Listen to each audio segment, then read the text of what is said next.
Welcome to Suji's kitchen. இன்னைக்கு recipe ஒரு ஃபேமஸான ஸ்ட்ரீட் ஃபுட் ஐட்டம், மும்பை வடா பாவ். செய்ய தேவையான பொருள்: பட்டாட்டா வடைக்கு தேவையான பொருள்: வேக வைத்த உருளைக்கிழங்கு 3, வெங்காயம் 1, பச்சை மிளகாய் 1, எலுமிச்சை சாறு 1 டீஸ்பூன், கடுகு, ஜீரகம், கடலைப்பருப்பு தலா அரை டீஸ்பூன், கறிவேப்பிலை, மஞ்சள் தூள் 1/4 டீஸ்பூன், உப்பு அரை டீஸ்பூன், கடலை மாவு 1/4 கப், பேக்கிங் சோடா சிறிதளவு, pav bun 6, chaat green chutney, tamarind chutney, tikka masala. முதல்ல பட்டாட்டா வடைக்கு தேவையான ஃபில்லிங் ரெடி பண்ணிக்கலாம். இங்கே ஒரு பேன் சூடு பண்ணியிருக்கேன். அதில் 1 டீஸ்பூன் மட்டும் எண்ணெய் சேர்த்துக்கலாம். தாளிக்கிறதுக்கு கடுகும் ஜீரகமும் சேர்க்குறேன். கூடவே கடலைப்பருப்பும் சேர்த்துடலாம். இப்போ இதெல்லாம் நல்லா செவக்கிற வரைக்கும் வதக்கி விட்டுடலாம். இப்போ நல்லா செவந்துருச்சு. நம்ம அடுத்ததாக கருவேப்பிலை சேர்த்துக்கலாம். இஞ்சி பூண்டு பேஸ்ட் சேர்க்குறேன். இதை நல்லா வதக்கிட்டு அப்புறமா நம்ம வெங்காயம் சேர்த்துக்க போகிறோம். இப்போ வதங்கிருச்சு. நம்ம வெங்காயமும் பச்சை மிளகாவும் சேர்த்துடலாம். இது நல்லா கலர் மாறுற வரைக்கும் வதக்கி விட்டுடலாம். இப்போ நல்லா வதங்கிருச்சு. அடுத்ததை வேக வச்ச உருளைக்கிழங்கு சேர்த்துக்கலாம். இங்கே நான் வேக வச்சு நல்லா உதுத்து வச்சுருக்கேன். இப்போ இந்த ஃபில்லிங்க்கு தேவையான அளவு உப்பு கம்மியாக தான் சேர்க்கணும். ஏன்னா நம்ம மாவுலையும் சேர்க்க போகிறோம். கொஞ்சமாக மஞ்சள் தூள் சேர்த்துடலாம். இப்போ தண்ணி எதுவும் இதில் ஆட் பண்ணாமல் நல்லா ட்ரையாக குக் பண்ணி எடுத்துக்கணும். இப்போ 1 நிமிஷம் நல்லா வதக்கிட்டேன். கடைசியாக கொத்தமல்லி நிறையா சேர்த்துடலாம். அடுப்பை ஆஃப் பண்ணிவிட்டு நம்ம வச்சுருக்க லெமனையும் இதில் சேர்த்துடலாம். லெமன் சேர்த்ததுக்கப்புறம் குக் பண்ணக்கூடாது. அதனால் அடுப்பை ஆஃப் பண்ணி சேர்த்துக்கலாம். இப்போ இந்த மிக்சர் நல்லா ஆறட்டும். ஆறுனதுக்கப்புறம் நம்ம உருண்டை பிடிச்சிக்கலாம். இப்போ வடைக்கு தேவையான மாவை ரெடி பண்ணிடலாம். அதுக்கு இங்கே கடலை மாவு வச்சுருக்கேன். தேவையான அளவு உப்பு சேர்த்துக்கலாம். சொன்ன மாதிரி இதில் கம்மியாக சேர்த்தா போதும் உப்பு. கொஞ்சமாக மஞ்சத்தூள் சேர்த்துக்கலாம். இங்கே பைகார்பனேட் ஆஃப் சோடா வச்சுருக்கேன். அது கொஞ்சமாக சேர்த்துக்கலாம்.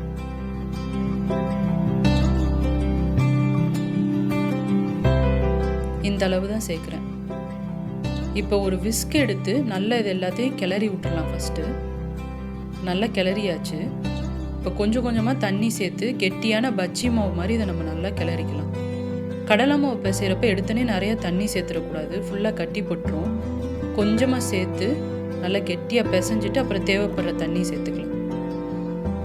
இந்த மாதிரி பண்ணோன்னா கெட்டி எல்லாமே உடஞ்சிரும். இப்போ கொஞ்சமாக அடுத்து தண்ணி சேர்த்துக்கலாம்.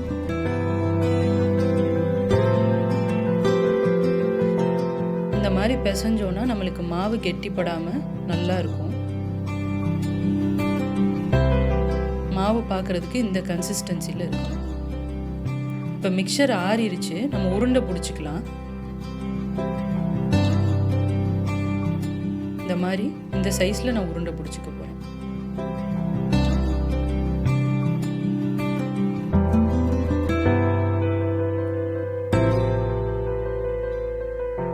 இங்கே ஒரு பாத்திரத்தில் எண்ணெய் சூடு பண்ணியிருக்கேன். நம்ம உருண்டை எல்லாம் ரெடி பண்ணியாச்சு. 6 உருண்டை எனக்கு வந்திருக்கு. இதை இப்போ இந்த மாவில் முக்கி அப்படியே எண்ணெயில் போட போகிறோம். இந்த மாதிரி முக்கி மெதுவாக எடுத்து அப்படியே எண்ணெயில் போட்டுடலாம்.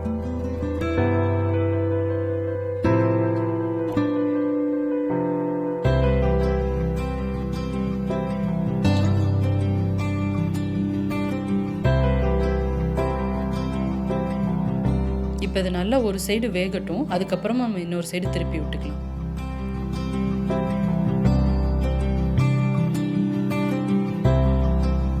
இப்போ நல்லா ஒரு சைடு வெந்துருச்சு. இதை இன்னொரு சைடு திருப்பி விட்டு வேக விடலாம்.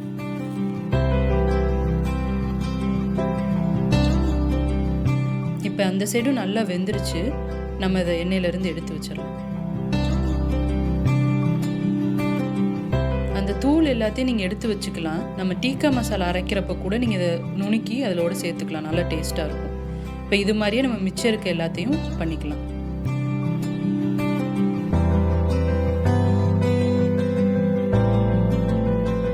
இப்போ வடா பாவ் பண்ணுறதுக்கு நான் இங்கே பன்ஸ் வாங்கி வச்சுருக்கேன். எனக்கு இங்கே ஒயிட் ரோல்ஸ் தான் கிடைக்கும்.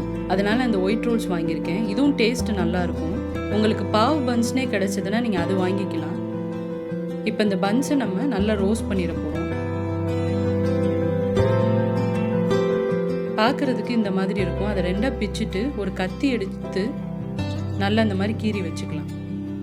இது மாதிரி எல்லா பன்ஸையும் பண்ணிடலாம்.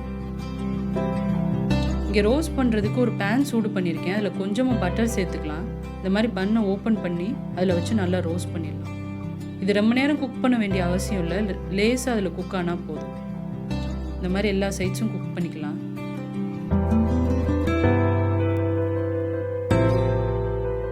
இது மாதிரியே நம்ம எல்லா பன்ஸையும் பண்ணி எடுத்துக்கலாம். இப்போ வடாப்பாவுக்கு தேவையான எல்லா பொருளும் ரெடி ஆயிடுச்சு. நம்ம பாவை இப்போ அசம்பிள் பண்ணிடலாம். இங்கே பட்டாட்டா வடை வச்சுருக்கேன். இது வீட்டிலே பண்ண டீக்கா மசாலா. அடுத்ததாக க்ரீன் சட்னி எடுத்திருக்கேன். க்ரீன் சட்னியும் டீக்கா மசாலாவும் எப்படி செய்கிறதுன்ற லிங்க் டிஸ்கிரிப்ஷன் பாக்ஸில் இருக்குது, செக் பண்ணிக்கோங்க. இங்கே நான் வந்து டேமரின் சாஸ் எடுத்திருக்கேன். இன்றைக்கி நான் ஸ்டோர் பாட் தான் எடுத்திருக்கேன். இந்த மாதிரி மேகி டேமரின் சாஸ்ன்னு இருக்கும். நான் இது வீட்டிலே எப்படி செய்கிறதுன்றத இன்னொரு வீடியோவில் நான் போடுறேன். இப்போ நம்ம பாவை அரேஞ்ச் பண்ணிடலாம். இந்த மாதிரி எடுத்து கீழ் போர்ஷனை ஃபஸ்ட்டு தனியாக எடுத்துக்கலாம். அதில் ஃபஸ்ட்டு க்ரீன் சட்னி கொஞ்சம் தடவிடலாம். இந்த மாதிரி உங்களுக்கு எவ்வளோ பிடிக்குமோ அந்த மாதிரி தடவிக்கலாம். அடுத்ததாக டீக்கா மசாலா போட்டுக்கலாம்.